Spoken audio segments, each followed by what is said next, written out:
Picture your computer right now. You have Chrome open, a massive Excel spreadsheet, Spotify playing in the background, and a video call running. All of it happening at the exact same time.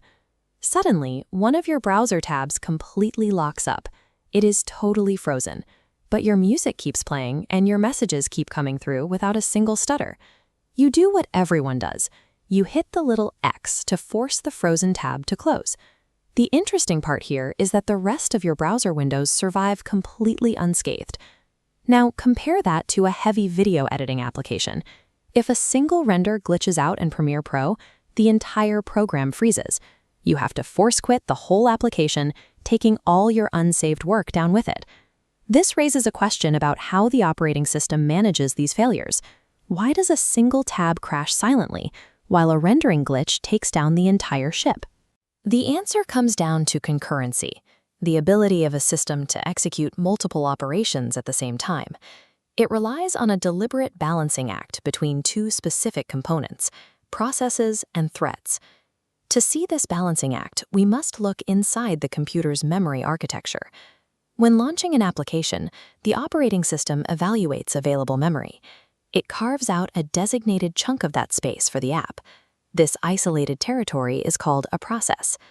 Think of a process like a physical restaurant building.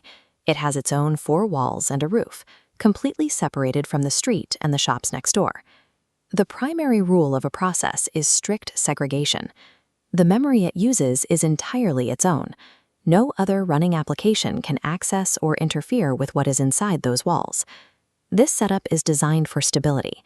Because the memory is isolated, a fatal crash inside one process is physically blocked from reaching or corrupting other running applications.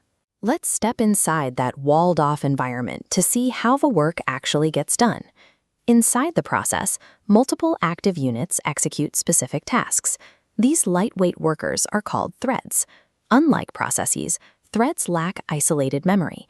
They share the exact same memory space provided by their parent, allowing them to pass information back and forth with incredible speed. In our restaurant analogy, the threads are the cooks and servers. They all share the same kitchen and the same tools to execute an order quickly. This chart summarizes the core trade-off.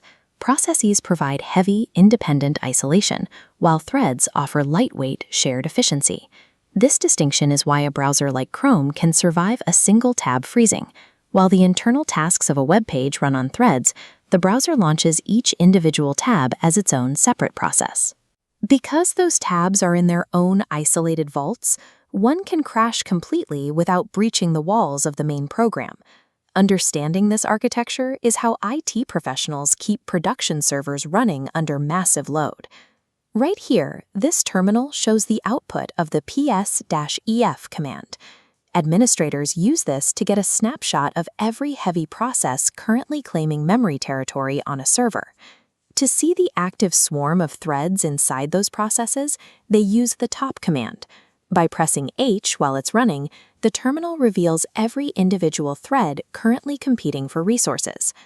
Mastering this relationship is mandatory for roles in DevOps and system administration, where the goal is to balance software speed with system reliability. When you experience CPU bottlenecks, severe system lag, or memory leaks, you are seeing a breakdown in how these entities are being managed. Smooth multitasking isn't an accident. It's a deliberate dance between the protective walls of processes and the shared labor of threads.